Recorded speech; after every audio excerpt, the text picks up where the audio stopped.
अस्सलाम वालेकुम नाज़रीन, आप देख रहे हैं ज़ीएच एंटरटेनमेंट। मैं हूं ज़हीर अहमद। नाज़रीन, हम सिनेमाओं के हवाले से अक्सर बात करते रहते हैं, फिल्म के बिज़नेस के हवाले से अक्सर बात करते रहते हैं। और जो पाकिस्तानी इस वक्त फिल्मों का हाल है वो भी आपके सामने है। पिछले साल जो फिल्म रिलीज़ हुई उसके बारे में भी आपको डिटेल दी थी, और इस साल भी जो फिल्में आ रही हैं उसकी स्पीड आप देख सकते हैं। अभी तक एक फिल्म रिलीज़ हुई है, फरवरी जो है वो आधा हो चुका है। लेकिन हम अक्सर ये भी बात करते हैं कि पाकिस्तान की फिल्में जो हैं वो अपना बजट पूरा नहीं कर सकती। जिस तरह आपके सामने वखरी और दूसरी फिल्में थी जिनकी रिपोर्ट अच्छी थी, जिन्होंने फेस्टिवल्स वगैरह में बड़ी तारीफें समेटी, लेकिन बहरहाल उनका बिजनेस उस तरह से नहीं हुआ था। जिसमें और भी काफ़ी सारी फिल्में थी, हम डिटेल में नहीं जाते। लेकिन एक चीज़ है, अगर बॉलीवुड के अंदर भी फिल्में नहीं चलती इस वक्त उस तरह से जिस तरह वहाँ की साउथ इंडियन फिल्में चल रही हैं, उसकी तेलुगु फिल्में या मलयालम या दूसरी ज़ुबानों की फिल्में चल रही हैं, इस तरह वहाँ पे नहीं चलती हैं फिल्में। लेकिन वहाँ पे जो ओटीटी की वजह से वो प्राइम पे आए, वो नेटफ्लिक्स पे आए या किसी और प्लेटफॉर्म पे आए, वो वहाँ पे अपना बजट पूरा कर लेती हैं, वो वहाँ पे प्रॉफिट पे ले लेती हैं, मतलब है। और ये काम हम पाकिस्तान के अंदर भी कर सकते हैं। पाकिस्तान में एक डायरेक्टर ने 2-3 फिल्में अपनी ओटीटी पे दी हैं, और जो उसका ओरिजिनल बजट था वो उतनी ही उसको कॉस्ट मिल गई वहाँ पे। तो फिर वो सिनेमा पे जो कमाई करेगी वो समझ लें कि अलहदा से है। तो ये एक तरीका है जिसके ज़रिए जनाब साहब फिल्मों के जो इस वक्त बिल्कुल हौसला अफजा बिजनेस नहीं है, या जो प्रोड्यूसर हैं या जो डायरेक्टर फिल्में नहीं बना रहे, जो प्रोडक्शन नहीं कर रहे उसकी फिल्मों की, तो वो इस तरीके से कर सकते हैं, प्रोवाइडिंगली आपको पता हो कि जनाब साहब हमने करना क्या। अब मैं आपको 7 ऐसी फिल्मों के नाम बताऊंगा बॉलीवुड की जिन्होंने बॉक्स ऑफिस के ऊपर अच्छा बिजनेस नहीं किया, जिनमें से कुछ ने तो अपनी आधी भी जो बजट था वो भी पूरा नहीं किया, लेकिन ओटीटी के ऊपर उनको बड़ा अच्छा रिस्पांस मिला। और ओटीटी का ये भी फ़ायदा प्लेटफॉर्म का कि वहाँ पे जनाब साहब लोग डिक्टेट नहीं करते, उसमें मार्केटिंग का उस तरह से नहीं होता, क्योंकि वो खुद मार्केटिंग नेटफ्लिक्स आप खोलें तो आप सामने आ जाता है कि फ़लाँ फिल्म आने वाली है, फ़लाँ नहीं आ चुकी है, न्यू अराइवल में आ जाती हैं चीज़ें। तो मार्केटिंग का भी जो एक चल रहा होता है कि जनाब अननोटिस चलेगी, लोगों को ऑडियंस ने ट्रेस नहीं किया उस फिल्म को या कर नहीं सकी, तो वो भी इशू नहीं है। तो दूसरा ये है कि हमारे जैसे क्रिटिक जो हैं वो सिनेमा के ऊपर फिल्म लगने के बाद जो एक तज्जिया देते हैं अपना, और बाज़ावा हमारे तज्जिए की वजह से या किसी और के तज्जिए की वजह से वो फिल्म देखने का मूड भी बना लेते हैं, और मूड नहीं भी बनाते। तो ओटीटी के ऊपर ये चक्कर भी नहीं है, तो बंदे ने फिल्म देख लेनी है।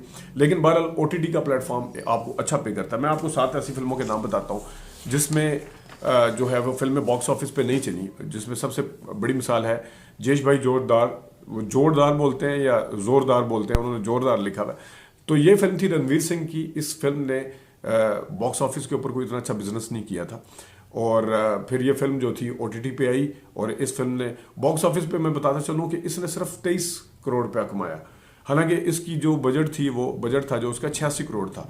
लेकिन थैंक्स टू प्राइम वीडियो जहाँ पे ये फिल्म रिलीज़ की गई, और वहाँ पे इस फिल्म ने जो इस फिल्म का ना सिर्फ नुकसान पूरा हो गया, बल्कि इसका बजट जो था वो उतने उससे ज़्यादा की बिकी। और लोग फिर इससे बढ़ के ये कि ऑडियंस के नोटिस में आई, और ऑडियंस ने उसकी तारीफ़ की और अच्छा खासा उसको रिस्पॉन्स दिया।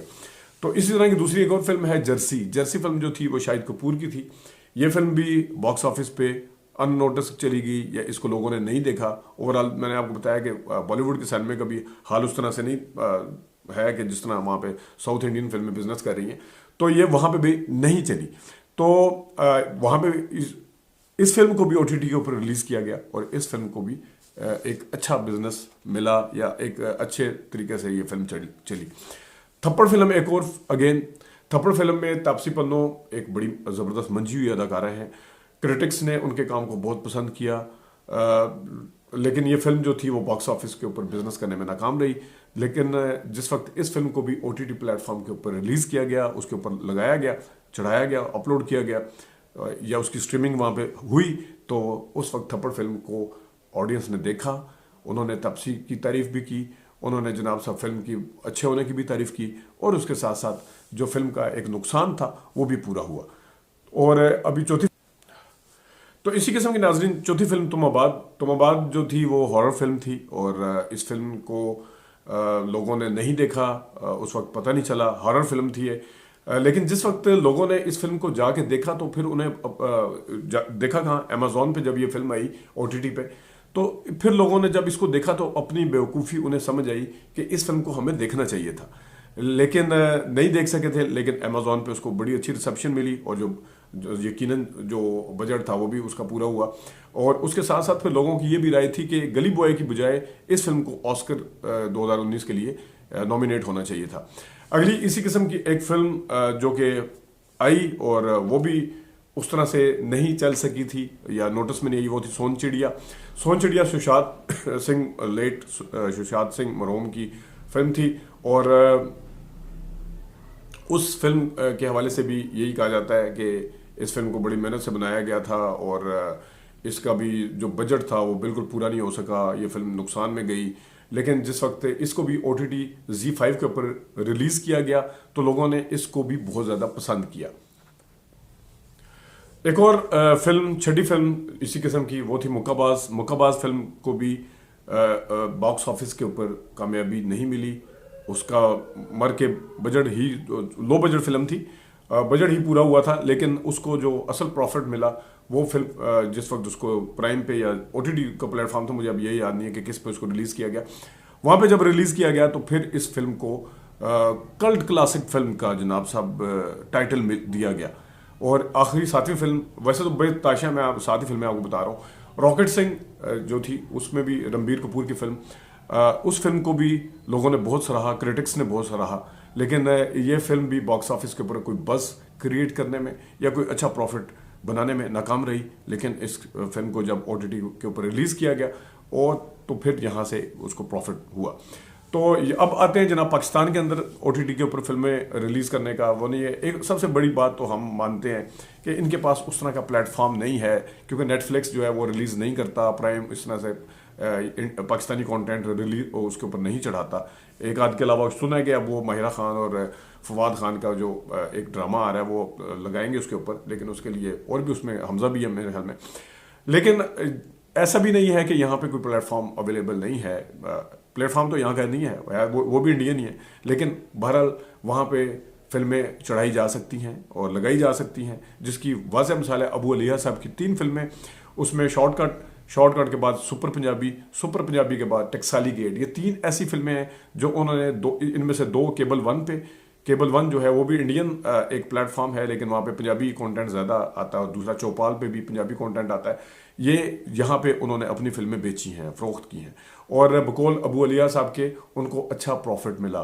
यहाँ तक उन्होंने कहा कि वो उन्होंने जो जिस बजट में फिल्में बनाई थी उन्हें वहाँ से मिल गया। तो सिनेमा के ऊपर अगर वो फिर जितना भी पैसा कमाती हैं तो वो एक किस्म का प्रॉफिट आप समझ सकते हैं। तो उसमें मैंने जिस तरह कहा ना कि सेंस होना ज़रूरी है, अपनी फिल्म को ना सिर्फ सिनेमा पे लगाने से पहले मार्केट करना ज़रूरी है, बल्कि सिनेमा से उतरने के बाद उसको किस OTT प्लेटफॉर्म के ऊपर लेके आना है, तो वो भी बहुत ज़्यादा ज़रूरी है। इस एक मिसाल उसमें चैन आई ना, अमेजोन पता नहीं किस पे दी थी उन्होंने, सईद नूर साहब ने, जिसमें आदिल मुराद थे और शाहरुख सब्ज़वारी थे। अगरचे उसके ऊपर तनकीद बहुत हुई थी क्रिटिक की तरफ से, लेकिन बहरहाल उस फिल्म ने भी, वहाँ पे भी सईद नूर साहब के बकौल उन्हें वहाँ से कुछ पैसे मिल गए थे और प्रॉफिट मिल गया था उसके प्रोड्यूसर को। तो ये वाला काम जो है पाकिस्तान में हुआ है, अबू अलिया ने करके दिखाया है।